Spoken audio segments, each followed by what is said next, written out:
Assalamualaikum dan salam syakku sayang, bersama saya Al-Faris Jemurin. Berita utama, potensi pelaburan berjumlah 100 bilion ringgit dalam ekonomi domestik telah diunjurkan bagi Sarawak menjelang 2030. Premier Sarawak Datuk Patinggi Tan Sri Dr. Abang Abdul Rahman Zohari Tun Datuk Abang Openg berkata ia berlandaskan kepelbagaian sektor ekonomi baharu yang sedang diterokai di negeri ini. Jelasnya suntikan sebanyak 64 bilion ringgit ke dalam ekonomi yang dianggarkan sebelum ini kini dilihat sebagai konservatif. As of now, I feel that the 64 billion that we have estimated is very conservative because SEB alone going to put in 40 billion ringgit up to the year 2026. Beliau berkata demikian semasa menyaksikan majlis menandatangani memorandum persefahaman di antara Sarawak Energy dan Lembaga Pembangunan Industri Pembinaan Malaysia CIDB di Pusat Konvensyen Borneo Kuching BCCK pada Selasa. Premier Sarawak menambah syarikat-syarikat Sumitomo dan Samsung pula akan melabur beberapa bilion ringgit untuk loji hidrogen di sini. We are going to set up investment in sour gas separation plant. This will be roughly, one plant roughly is about $6 billion, 6 billion US, two plant is 12 billion, equivalent to 50 billion ringgit. Dalam pada itu katanya secara keseluruhan Sarawak akan melihat pelaburan sekitar 100 bilion ringgit dalam ekonomi menjelang 2030. Hadir sama dalam majlis itu ialah Timbalan Premier Sarawak Datuk Seri Dr. Sim Kui Hian, Menteri Utiliti dan Telekomunikasi Sarawak Datuk Julaihi Narawi, Ketua Pegawai Eksekutif Kumpulan Sarawak Energy Datuk Syarbini Suhaili dan Pengerusi Lembaga Pembangunan Industri Pembinaan Malaysia CIDB Insinyur Yusof Abdul Wahab. Laporan seterusnya, Kerajaan Sarawak sentiasa mendukung ilmu pendigitalan kepada anak-anak Sarawak menerusi bidang sains, teknologi, kejuruteraan dan matematik STEM yang diterapkan pada masa ini. Premier Sarawak Datuk Patinggi Tan Sri Dr. Abang Abdul Rahman Zohari Tun Datuk Abang Openg berkata, seiring dengan kemajuan teknologi dan kaedah-kaedah terbaru yang dikecapi pada masa kini, Kerajaan Sarawak juga merujuk kepada mufti untuk panduan dalam menguruskan negeri dan negara. Alhamdulillah di Sarawak ini kita telah bekerjasama dengan Jabatan Mufti. Kita telah membangunkan pusat astronomi di Miri, sudah kita siapkan dan di Bintu dalam pelaksanaan, dan insya-Allah kalau rezeki Sarawak bertambah, kita ada pusat astronomi center di Damai yang akan kita bangunkan. Ini pula adalah satu daripada tarikan belia kita untuk belajar mengenai dengan cendekiawan, space, dan hari ini tuan-tuan orang Islam mesti mempunyai ilmu angkasa ini. Beliau berkata demikian dalam majlis penangguhan liqa' Mahabah Jabatan Mufti se-Malaysia kali kedua Sarawak di Kuching pada Selasa. Liqa' Mahabah atau dikenali sebagai sukan duit tahunan melibatkan semua jabatan mufti di seluruh negara yang diwakili oleh 14 buah negeri di Malaysia dengan mempertandingkan 11 acara sukan termasuklah sukan indoor. Sarawak menjadi tuan rumah edisi kedua pada tahun 2019 namun ditunda susulan pandemik COVID-19. Dalam pada itu, keistimewaan sukan tahunan tersebut adalah ia turut disertai oleh setiap mufti-mufti di seluruh Malaysia.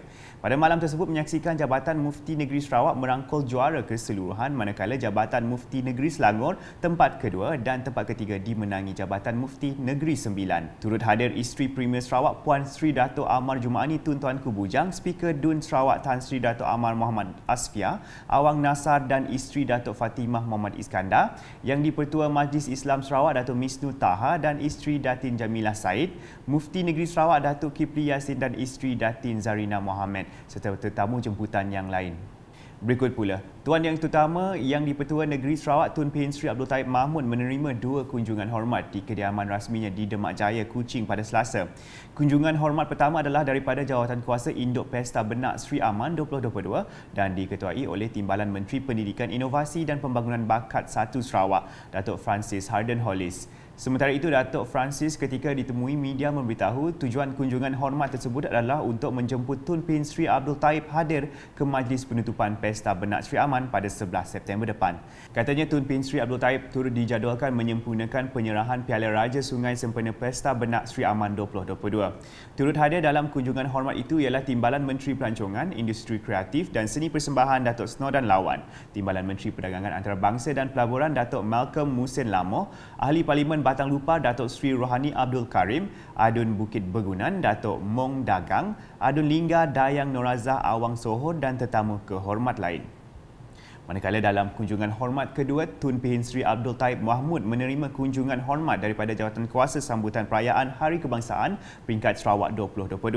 Kunjungan hormat tersebut diketuai oleh Menteri Utiliti dan Telekomunikasi Sarawak yang juga Menteri Bertanggungjawab bagi sambutan perayaan Hari Kebangsaan peringkat Sarawak 2022, Datuk Julaihi Narawi. Bercakap ketika ditemui media selepas itu, Datuk Julaihi memberitahu sambutan Hari Kebangsaan peringkat Sarawak akan diadakan di Betong pada 31 Ogos 2022 bertempat di Dewan Sukan Sri Dato' Amar Stephen Kalong Ningkan, Betong. Ujarnya Tun Pehin Sri Abdul Taib akan menjadi tetamu kehormat dalam sambutan Hari Kebangsaan yang bertemakan Keluarga Malaysia Teguh Bersama. Tujuan lawatan pagi ini dengan tuan yang terutama ialah memaklum dan seterusnya mendukung di hari sambutan Hari Kebangsaan peringkat Sarawak di Betong pada 31 Ogos ini. Hadir sama dalam kunjungan hormat tersebut ialah Setiausaha Kerajaan Sarawak Datuk Seri Muhammad Abu Bakar Marzuki, Timbalan Menteri Infrastruktur dan Pembangunan Pelabuhan Insinyur Aidil Lariwu, Timbalan Menteri Perdagangan Antarabangsa dan Pelaburan Datuk Malcolm Musin Lamo, Timbalan Menteri Perbenaran Pertanian dan Pembangunan Wilayah Martin Ben, Timbalan Setiausaha Kerajaan Sarawak Operasi Datuk Dr. Sabariah Putit serta tetamu kehormat lain.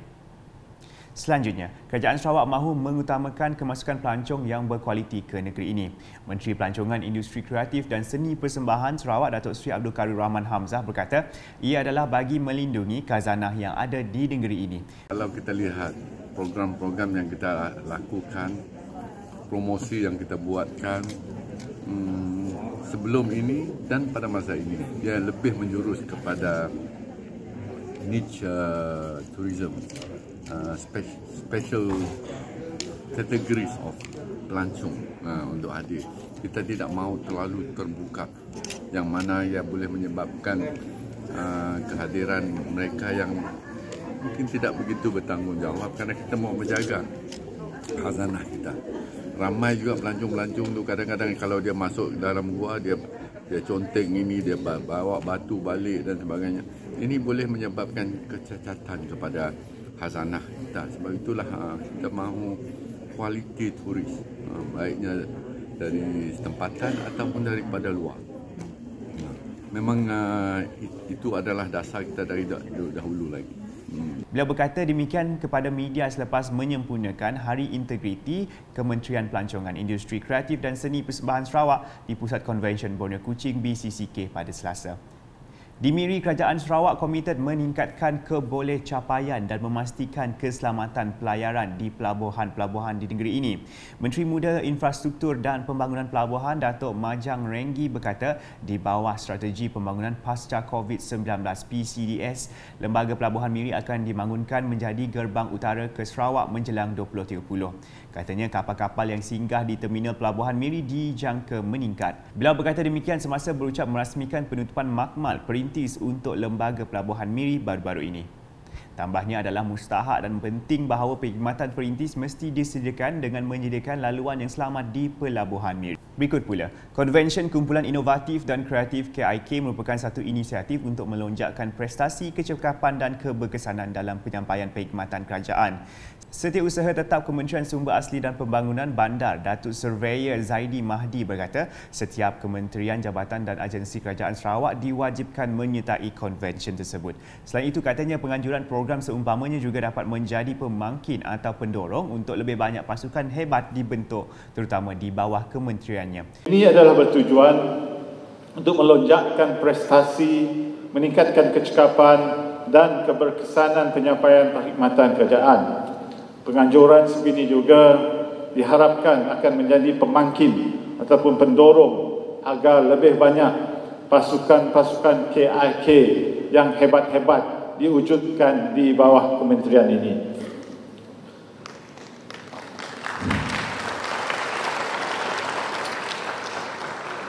Pelaksanaan konvensyen ini merupakan satu lembaran baru kepada kementerian kerana buat julung kalinya kita diamanahkan oleh pihak pentadbiran negeri untuk menganjurkan satu program yang melibatkan pertemuan fizikal di mana aktiviti sebegini memang telah lama tidak dilaksanakan. Beliau berkata demikian dalam majlis perasmian pertandingan konvensyen kumpulan inovatif dan kreatif KIK 2022 peringkat Kementerian Sumber Asli dan Pembangunan Bandar di Imperial Hotel Kuching pada Selasa.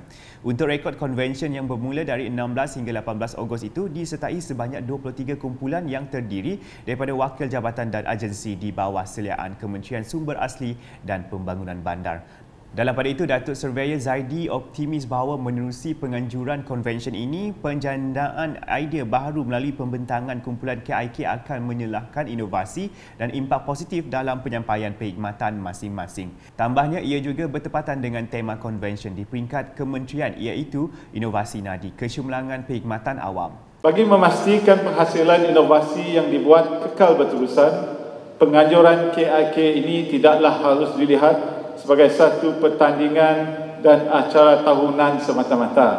Sebaliknya, pelaksanaan KIK ini seharusnya dijadikan satu mekanisme yang melibatkan penyelesaian masalah atau penambahbaikan proses kerja dan memperkenalkan sesuatu yang baru. Oleh demikian, inovasi yang dapat memberi nilai tambah kepada perkhidmatan dan seterusnya menghasilkan impak dalam meningkatkan kecekapan serta penyampaian perkhidmatan haruslah menjadi fokus untuk setiap kumpulan yang bertanding. Projek-projek yang berjaya seharusnya dijadikan SOP baru yang perlu diimplementasi di jabatan masing-masing. Sekian edisi Tengah Hari bersama saya Alfairez Jemurin. Berita lebih lanjut boleh didapati di semua platform media sosial UKAS termasuk portal ukas.sarawak.gov.my dan UKAS channel di YouTube. #menyebar fakta, salam UKAS.